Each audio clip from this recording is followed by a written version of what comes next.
everybody. Good afternoon, everybody. Good afternoon. Thank you. It is clearly now the will of the Parliamentary Conservative Party that there should be a new leader of that party and therefore a new Prime Minister. And I've agreed with Sir Graham Brady, the chairman of our backbench MPs, that the process of choosing that new leader should begin now. And the timetable will be announced next week. And I've today appointed a cabinet to serve, as I will, until a new leader is in place. So I want to say to the millions of people who voted for us in 2019, many of them voting Conservative for the first time, thank you for that incredible mandate, the biggest Conservative majority since 1987, the biggest share of the vote since 1979. And the reason I have fought so hard in the last few days to continue to deliver that mandate in person was not just because I wanted to do so, but because I felt it was my job, my duty, my obligation to you to continue to do what we promised in 2019. And of course, I'm immensely proud of the achievements of this government, from getting Brexit done to settling our relations with the continent for over half a century, reclaiming the power for this country to make its own laws in Parliament, getting us all through the pandemic, delivering the fastest vaccine rollout in Europe, the fastest exit from lockdown, and in the last few months, leading the West in standing up to Putin's aggression in Ukraine. And let me say now to the people of Ukraine that I know that we in the UK will continue to back your fight for freedom for as long as it takes. And at the same time, in this country, we've been pushing forward a vast program of investment in infrastructure and skills and technology, the biggest in a century, because if I have one insight into human beings, it is that genius and talent and enthusiasm and imagination are evenly distributed throughout the population, but opportunity is not. And that's why we must keep levelling up, keep unleashing the potential of every part of the United Kingdom. And if we can do that in this country, we will be the most prosperous in Europe.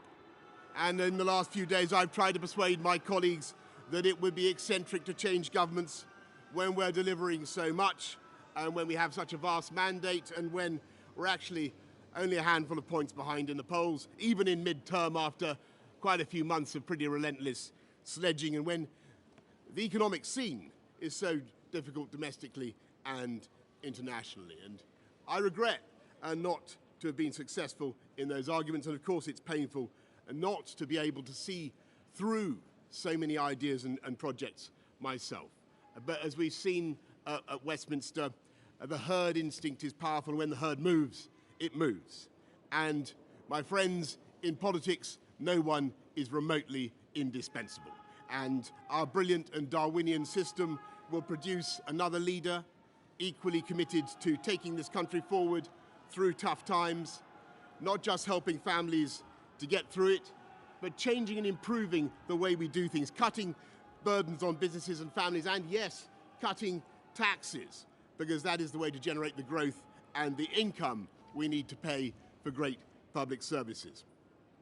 And to that new leader, I say, whoever he or she may be, I say I will give you as much support as I can. And to you, the British public, I know that there will be many people who are relieved, and perhaps quite a few who will also be disappointed. And I want you to know how sad I am to be giving up the best job in the world. But them's the breaks. I want to thank Carrie and our children and all the members of my family who have had to put up with so much for so long.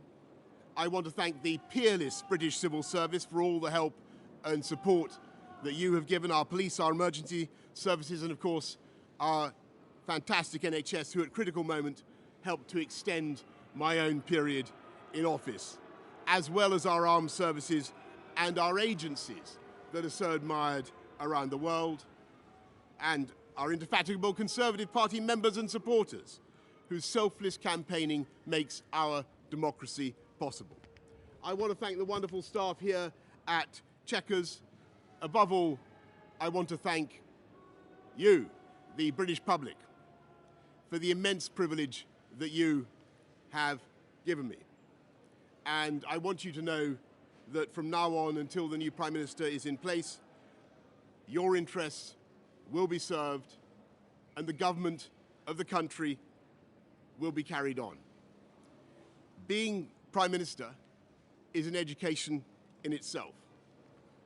I've travelled to every part of the United Kingdom, and in addition to the beauty of our natural world, I've found so many people possessed of such boundless British originality and so willing to tackle old problems in new ways that I know that even if things can sometimes seem dark now, our future together is golden.